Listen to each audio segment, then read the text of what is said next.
This is Orson Welles, speaking from London.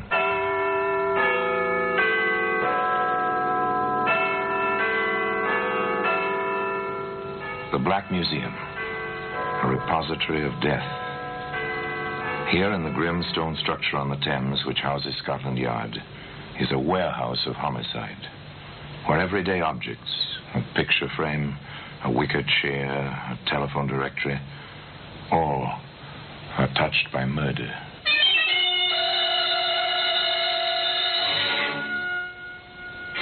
A straight razor. It's a familiar object, a straight razor. Perhaps your father used one like this. Mine did. Straight, keen-edged bit of steel, beautifully sharpened and stropped to remove a man's whiskers, or perhaps... A most efficient bit of Sheffield, isn't it, Sergeant? Yes, Inspector. For its original purpose as well as the other. Matter of fact, I use one exactly like it every morning. A grim thought, Sergeant. A very grim thought. Today, that razor can be seen in the Black Museum.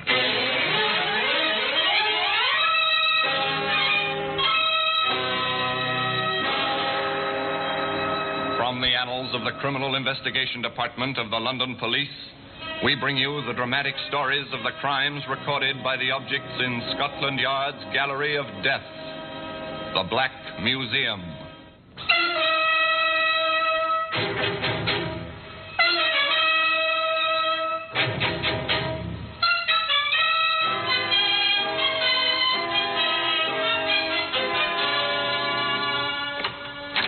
And here we are in the Black Museum, Scotland Yard's mausoleum of murder. Yes, here lies death. Row on row of death marked with names of killer and killed, of murderers caught and of the murdered whose murderers were never found. It's a fascinating room. And here's a steel filing cabinet. It's prosaic, and yet observe the sharp corner of this drawer. See? It's a stain, small bits of hair. A woman fell against that drawer and struck her head. She died. A woman fell, or was she pushed? A book of jokes. Yes, funny stories. Ridiculous that this should be here. Well, perhaps not. A dying man turned down a page on which was printed an old joke about a wife. Ah, here we are. The razor. It's one of a set of 7. They used to come in wooden cases. You remember the 7 straight keen blades marked, one for each day of the week? And this one, well, it was used by a good-looking fellow of about 40 who had a way with the ladies. And no matter where, at home, in a parlor, or even in a hansom cab. Mabel, you are the sweetest little thing. Oh, I don't think it's proper you should talk to me like this, Mr. Wilson. After all, you are my employer. Mabel, darling, my name is Larry. And what if you are my barmaid in my establishment? If you'll only say yes, you shall be my wife. Mr. Wilson. Oh, Larry. Oh, but you can't mean that. A man like you would... But apparently he did want the likes of her. To all appearances, Larry Wilson had fallen head over heels in love with Mabel Dill. Now, listen to Larry for a moment. Mabel, little one, you've got to marry me. I can't see you waiting on the customers, drawing ale, working with me every day. I can't, and not have you for my wife. An interesting accent, hmm? Intriguing. Certainly to a susceptible young woman, that voice and that touch of accent was attractive. And when one has been a sheltered girl in 1896, as Mabel was, well... Father, there's a letter from Mabel. Is there now? I should think it about time our daughter wrote to us. Oh, my goodness. Something wrong? Oh, yes and no. Ridiculous. How can a thing be wrong, yes and no? Mabel's wanting to be married. And to her employer. What? Well, there it is in the letter. And a note from him, too, telling her how much he loves her. All very well if he means it. How do we know? Oh, perhaps it would be best if we went to find out. Excellent, Mother. Write to Mabel at once. Tell her she's to do nothing, absolutely nothing, until she's had the chance to talk with us. Simple people, the Dills. and eager to protect their daughter's future.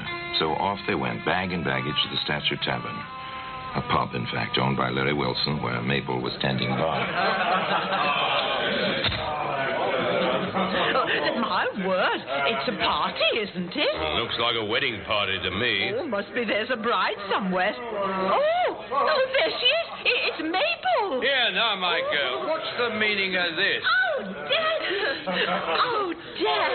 Oh, I'm so happy your mother got here today. Oh, Mabel, darling. Oh, didn't you get my letter? Oh, there was no letter. Oh, come along and meet my Larry. You'll be as happy with him as I will. Not much the Dills could do about it, was there? Mr. and Mrs. Larry Wilson, proprietors of the Statue Public House, the pub. And happy over it, too, both of them. Of course, things do happen sometimes in the most well-ordered of homes. There we are, Mrs. Wilson. I'm sure you'll be all right. Oh, Doctor, I'm so sick. I can't keep anything in my stomach. Oh, Doctor. She is so ill, Dr. Grant. What is it, do you think? Probably something she ate. This tonic will fix her up. The Welsh rabbit, that's what it was. Tasted a bit funny to me. I didn't finish it, remember, Mabel? Oh, I like rabbits so. Serves me right, I suppose, for being so greedy. Well, you've learned your lesson, little lady. From now on, more care. Fill the prescription, Wilson, and I'll look in on it again this evening. Right, Doctor. Mind now, less indulgence. Strict diet. An upset stomach, that was all. Nothing serious. Except Mabel just didn't seem to get better. Mother Dill came to visit and decided to stay. I'm staying on, Larry. You've got your pup to tend to. I'll tend to Mabel. Mother Dill, there's nothing to be alarmed about. I'm staying, and I'm asking Dr. Marshall to look at Mabel.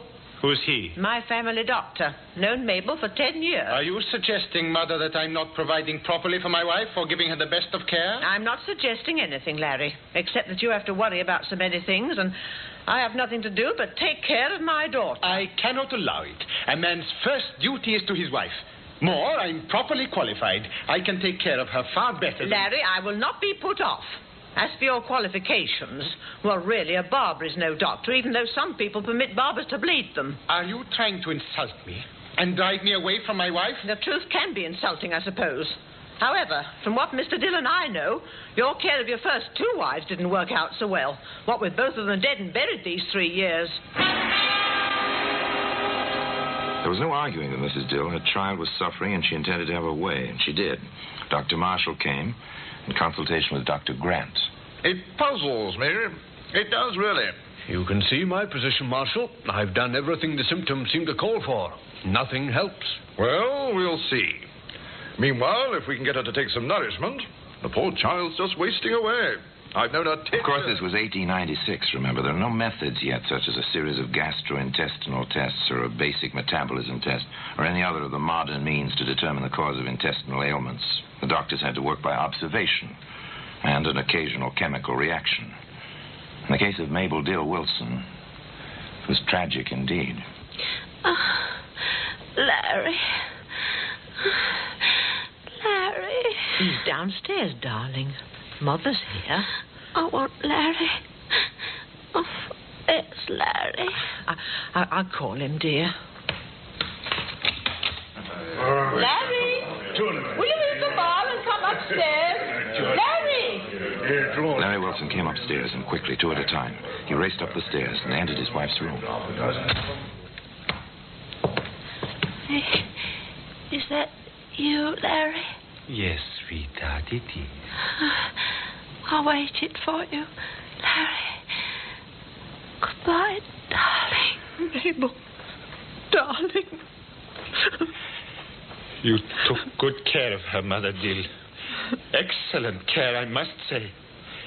Your daughter, my wife, is dead. Oh, no.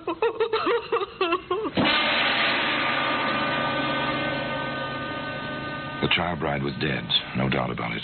The mother's tears were matched only by the husband's angry sorrow. He faced the 2 doctors. What did she die of, gentlemen? What? My diagnosis is exhaustion following inflammation of the intestines. I do not know. As yet. You do not know. You do not know. Are you a doctor or aren't you? I take offense at your tone, Mr. Wilson. For your information, I have refused to approve the death certificate. What? Dr. Grant wishes to certify cause of death. I agree that his idea of inflammation of the intestines is probably correct. Then but I do not know, as yet, what caused the inflammation. When I do know, I shall be glad to sign the certificate. Whatever caused the inflammation caused the death. How do you expect to determine this? By a post-mortem, Mr. Wilson. I shall do it myself, with Dr. Grant as a witness. I shall not permit... But you will permit it, Mr. Wilson, because if you don't, I shall have to report the whole matter to the police and the coroner. The stage is set. The actors are in their place and the drama has begun, and yet there's something missing. An item of evidence, which was to provide the whole affair with by far its most horrifying aspect. It was a case of razors. Razors, which can be seen today in the Black Museum.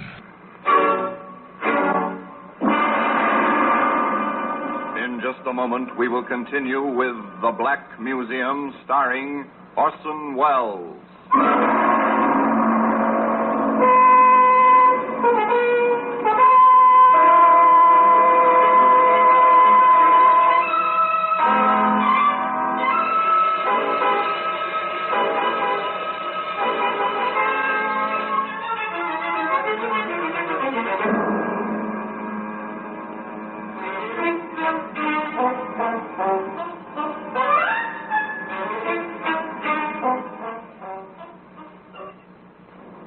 And now we continue with The Black Museum, starring Orson Welles.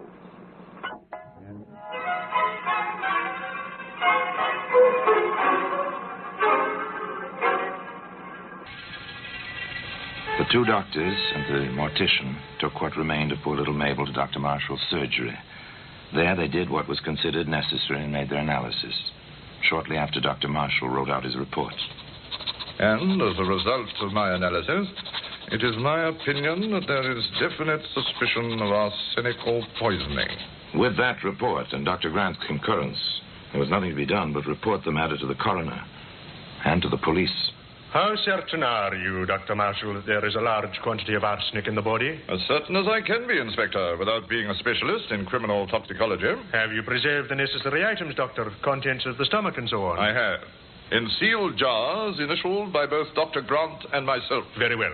If you will deliver them to me, I will see to it that proper tests are made at once. In the meanwhile, it might be wise to have Mr. In the meanwhile? Well, of course, there was only one thing to do. A certain pub owner had to be questioned. Mr. Wilson? Yes? My name's Baker, Sergeant Baker. My credentials. I see. How can I help you, Sergeant? If you'd come to the station with me, sir, Inspector Waters would like to have a chat with you. Larry Wilson went along, and quietly. I let him wait a little while before the inspector was ready to see him. Not long, just a little while. The inspector had a job to assign to the sergeant first. I have a warrant, Baker. Take a squad, go back to the statue and search it from top to bottom. Bring back anything which looks at all suspicious. Yes, sir. Quick as we can.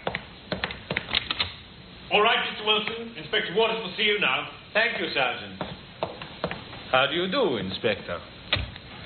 Sit down, Mr. Wilson. Make yourself comfortable. Two gentlemen facing each other in a quiet office. Might be a business deal. Might be a matter of life and death. Mr. Wilson, as you may know, we are in the position of having to investigate certain details of your wife's unfortunate and untimely death. I understand that, Inspector. Do you have any reason to suspect foul play? Of course not. Mabel was the sweetest, nicest, most gentle. And quite poor, wasn't she? I really couldn't say. I didn't check up on that. I was in love. Yes, of course. In any case, she had no will and left no estate. Exactly. Unlike your first wife, whom you married while you were still a barber, and with whose estate you bought a tavern. You're very thorough, Inspector. What you tell me is quite true, of course. Certainly very thorough. Very thorough indeed. The inspector knows a lot about you, Larry Wilson. Your second wife, Mr. Wilson, she also left you some money. You moved over to the Statue Tavern after her death, didn't you? Yes, that's right.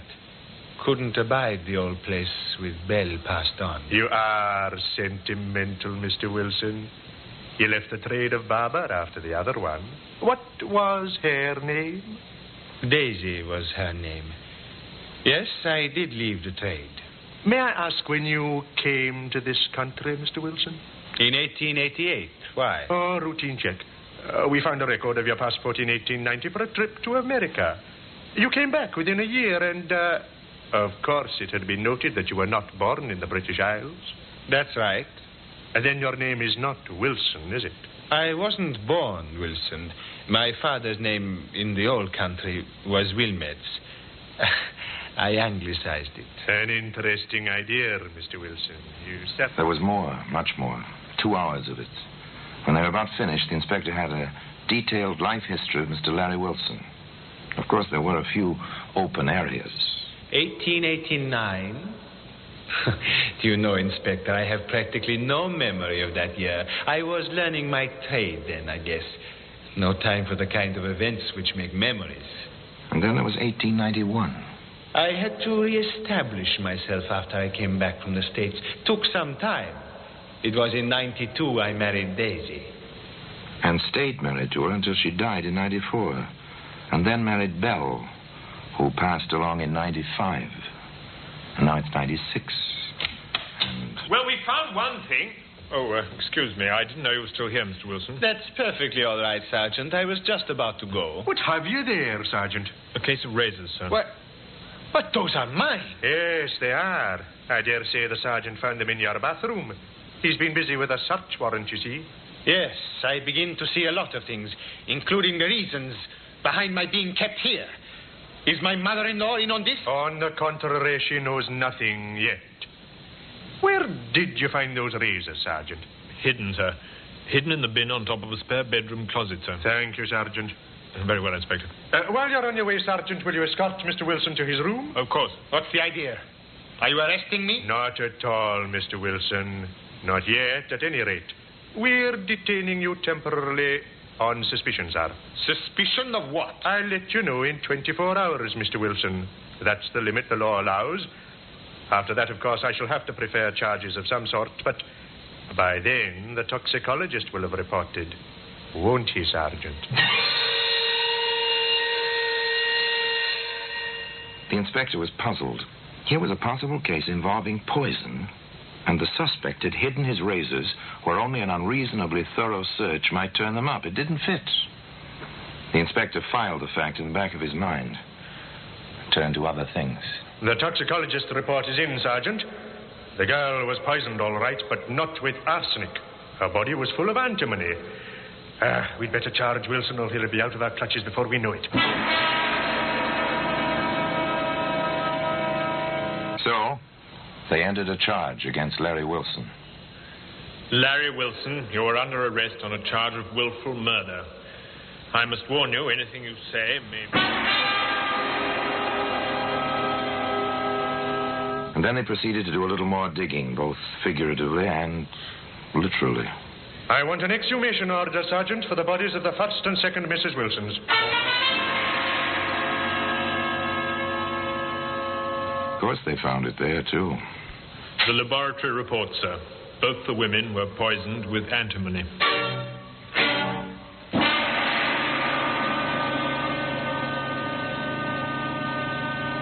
They called in Dr. Grant. Dr. Grant, you attended all three of Mr. Wilson's wives, did you not?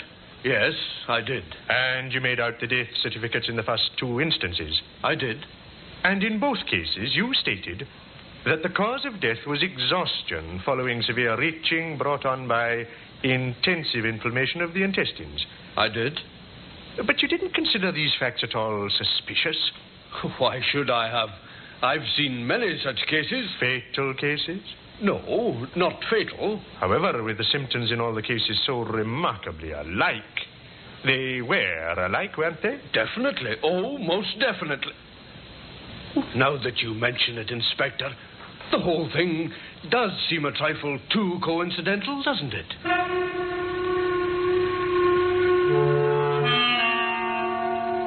Now it was a matter of routine. 3 women dead of the same poison. 3 women all married to the same man, all treated by the same elderly doctor. There didn't seem to be much more necessary to be done except to trace the poison to the thrice bereaved husband. The police canvassed all the drugstores, the chemist shops in the neighborhood where Larry Wilson had owned his barber shop and his taverns. What can I do for you, sir? Good morning. My name is Baker. My credentials. I see. CID. How can I help you, Sergeant? We'd like to know if you've ever had a customer name of Wilson, Larry Wilson, one-time barber and tavern keeper. Oh, that Wilson. Yes, of course. Used to buy his supplies here. Did he? What, for instance? Oh, brushes and combs, soaps as he needed them, and so on. Did he ever buy any strong antiseptics? Not that I remember. Any poison for hair dye or such? I think he once bought some tartar emetic. Yes, I'm sure of that. I remember now. He told me he was experimenting with a new type of dandruff remover. He had the idea that antimony might work very well. Dandruff remover. Or wife remover. This was up to a jury to decide. There was small doubt what a jury would decide when the chemist showed Sergeant Baker the poison book. I'm certain. Yes, here it is. Day and date, amount, July the 5th, 1894. Tartar emetic. Signed, L. Wilson. It's almost 2 years now. I have a pretty fair memory, haven't I, Sergeant? They had him. Bit by bit, piece by piece, the story was filled in. The saga of this man with a fascinating little accent. And the women he'd married. Daisy Alistair, 5 years older than Wilson, owner of a small dress shop, with £350 saved painstakingly over the years. Belle Davis, owner of a flower shop, with £275 to her credit in the merchant's bank. And, of course, little Mabel Dill, who had nothing but sweetness and a share of good looks. 3 wives, 3 deaths, the poison. But still, the inspector was puzzled. You sent for me, Inspector? Yes. Sergeant, where do those razors you found fit into this pattern? The man was a barber, wasn't he? You do mean Wilson, don't you? Yes. But why did he hide them? He says he was afraid somebody would cut him, sir. Nonsense, there were no children. Sergeant, I may have hit on an angle. I sent over to Criminal Records for this file. Look at it. I see, sir. The description of this man fits Wilson perfectly. Of course, this man was seen only once. True enough, but it's the identical coloring, height, weight, even the brief sound of his voice. It proves nothing, sir. I know, but there's more. The cases in this file began in 88. Wilson came to Whitechapel in 88. The cases stopped in 90, when Wilson went to America. But in that year, it's noted here, there were 3 identical cases in New Jersey. They stopped in 91 when Wilson came back here. As Dr. Grant would say, it's too remarkable a coincidence, Inspector. Would you, Sergeant? In this room, and having seen this record and knowing about those razors, hazard that Larry Wilson is Jack the Ripper? I'd hazard it, sir. I couldn't prove it. Neither could I, but I'm convinced all the same. Perhaps he... well, we've got him on other matters. We can hang him only once in any case. I'd handle that razor with care, sir. It's mighty sharp. A most efficient bit of Sheffield, isn't it, Sergeant? Yes, Inspector. For its original purpose, as well as the other. Matter of fact, I use one exactly like it every morning. A grim thought, Sergeant. A very grim thought. We shall never know the full story. But most people would agree with the inspector. There was more than a reasonable chance that justice had finally caught up with Jack the Ripper. Certainly, that case of razors deserves its place of honor in the Black Museum. They were sure, but they never proved it. Larry Wilson was hanged for the death of poor little Mabel Dill, legally and technically, and for the deaths of his other 2 wives as well. There's no question. The jury deliberated exactly 10 minutes. But the additional fact remains that never again, from the date of Wilson's arrest, was there a murder in the technique of Jack the Ripper. Not in London. Not in America. His terrible signature never appeared again on the body of any murdered woman. The case of razors remains in its customary place in Scotland Yard. And now, until we meet next time, until we meet in the same place, and I tell you another story about the Black Museum, I remain, as always, obediently yours.